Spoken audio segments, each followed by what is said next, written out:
Hello everyone আজিৰ ভিডিঅ'টোত জ্যোতি বা বিৰাম চিহ্ন বিষয়ে আলোচনা কৰিম। যদি আপুনি অসমীয়া ভাষা ভাল পায় বা অসমীয়া ভাষা ব্যৱহাৰ কৰে তেতিয়া হলে আজিৰ ভিডিঅ'টো স্কিপ নকৰি শেষলৈ চাই থাকিব, কিয়নো আজিৰ ভিডিঅ'টোত আলোচনা হ'ব জ্যোতি বা বিৰাম চিহ্ন আৰু যিবিলাক চিহ্ন অবিহনে অসমীয়া ভাষাৰ কোনো শব্দই আমি স্পষ্টকৈ লিখিব নোৱাৰিম। গতিকে তালিকাখন লৈ চাওঁ। কমা, সেমিকলন, কলন ডেক্স, দাড়ি, প্ৰশ্নবোধক চিন, ভাৱবোধক চিন, ডেক্স, বন্ধনী, চন্দ্ৰবন্ধনী, কুটিল বন্ধনী, বৰ বন্ধনী, ঊৰ্ধ্বকমা, কাপ বা পচিন আৰু লুপ্ত চিন, এইবিলাক তোমালোকে এবাৰ চাই লোৱা। আজি এই ভিডিঅ'টোত এই চিহ্নবোৰৰ ক'ত কেনেকৈ ব্যৱহাৰ হয় মই বিতংকৈ শিকাবলৈ অলপ হ'লেও চেষ্টা কৰিম। গতিকে তোমালোকে ভিডিঅ'টো আজি অলপ স্কিপ নকৰাকৈ চাই থাকিব। যিমান সম্ভৱ মই ভিডিঅ'টো চুটিকৈ আলোচনা কৰিম। তো এতিয়া আহক টু দা পইণ্ট। ভিডিঅ'টোত এটা লাইক কৰিবা আৰু তোমাৰ বন্ধুবৰ্গলৈ এটা শ্বেয়াৰ কৰি দিবা। সমাধান কৰাৰ আগতে এটা উদাহৰণ চাই লওঁ। চোৱা, তুমি গান গাব জানানে?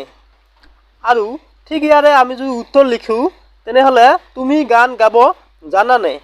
আৰু কি হ'ল, এই প্ৰশ্নবোধক চিনটো থকাৰ কাৰণে ইয়াৰে শুদ্ধ ৰূপটো আমি বিচাৰি পালোঁ। ঠিক এনেকৈ কিতাপখনৰ দাম 100 টকা। কিতাপখনৰ দাম 100 টকা, কিন্তু ইয়াত ডেছ আৰু দাড়িটো থকাৰ কাৰণে আমাৰ স্পষ্ট ৰূপত চেণ্টেন্সটো হ'ল।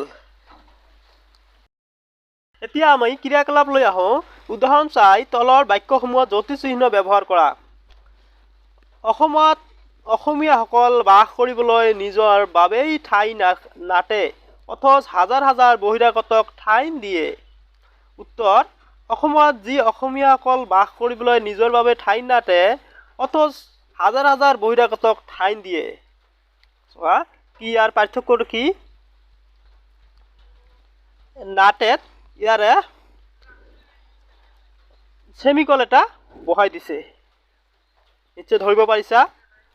ঠিক, শিক্ষকে কৈছিল পৃথিৱীখন ঘূৰণীয়া। শিক্ষকে কৈছিল, এটা দাড়িত দিছে কমা দিছে, পৃথিৱীখন ঘূৰণীয়া। চোৱা, এটা কমা দিছে আৰু ঊৰ্ধ্বকমা দিছে, পৃথিৱীখন ঘূৰণীয়া, ঊৰ্ধ্বকমা, শেষত দাড়ি। চেণ্টেন্সটো ফুটি উঠিছে। ঠিক সেইদৰে লক্ষ্মীনাথ বেজবৰুৱাৰ আত্মজীৱনীখনৰ নাম মোৰ জীৱন চৰিত্ৰ। দিয়ে উত্তৰটো হ'ব লক্ষ্মীনাথ বেজবৰুৱাৰ আত্মজীৱনীখনৰ নাম মোৰ জীৱন চৰিত্ৰ। ইয়াত এটা ঊৰ্ধ্বকমা আছে, ডেছ আছে আৰু দাড়ি আছে। কিতাপখনৰ দাম 100 টকা। কিতাপখনৰ দাম ডেছ 100 টকা। ডেছ চিন এটা ব্যৱহাৰ কৰিছে আৰু দাড়ি ব্যৱহাৰ কৰিছে। তুমি গান গাব জানানে? তুমি গান গাব জানানে? ইয়াৰে শুদ্ধকৈ লিখি দিছে। চোৱা, এতিয়া আমি নেক্সট বিলাক চাই। 6 নম্বৰ দিছে, আইলৈ যেই হাত বাইলেও সেই হাত। আইলৈ যেই হাত ডেছ বাইলেও সেই হাত, দাড়ি। ঠিক এনেকৈ প্ৰত্যেকটা বস্তুত আমি দেখা পাওঁ কিছুমান বিৰাম চিহ্ন বা জ্যোতি চিহ্ন ব্যৱহাৰ কৰি ভাষাটো স্পষ্ট ৰূপত ফুটাই তুলিছে। চোৱা, বৰ গৰম, বৰ গৰম। তেনেকৈ তুমি বিদেশলৈ ফুৰিবলৈ গৈছানে? তুমি বিদেশলৈ ফুৰিবলৈ গৈছানে? যদি তোমাক প্ৰশ্ন কৰা হয় তেনে সদায় ইণ্টাৰগেটিভ চিন বা প্ৰশ্নবোধক চিন থাকিব। তোমাৰ লগত কোনোবা যাবানে? তোমাৰ লগত কোনোবাই যাবনে? ইণ্টাৰগেটিভ চিন। তুমি কাৰোবাক যদি এই চিহ্নটো থাকিলে তুমি ভাবি ল'বা প্ৰশ্ন কৰিছে। চোৱা, চি ল'ৰা, লেতেৰা ল'ৰা, চি লেতেৰা ল'ৰা।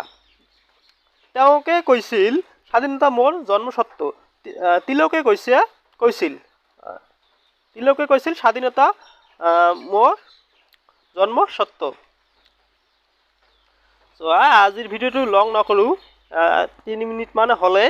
গতিকে নেক্সট ভিডিঅ'ত মই বিষয় লৈ বা বেলেগ এটা চেপ্টাৰৰ পৰা আলোচনা কৰিম।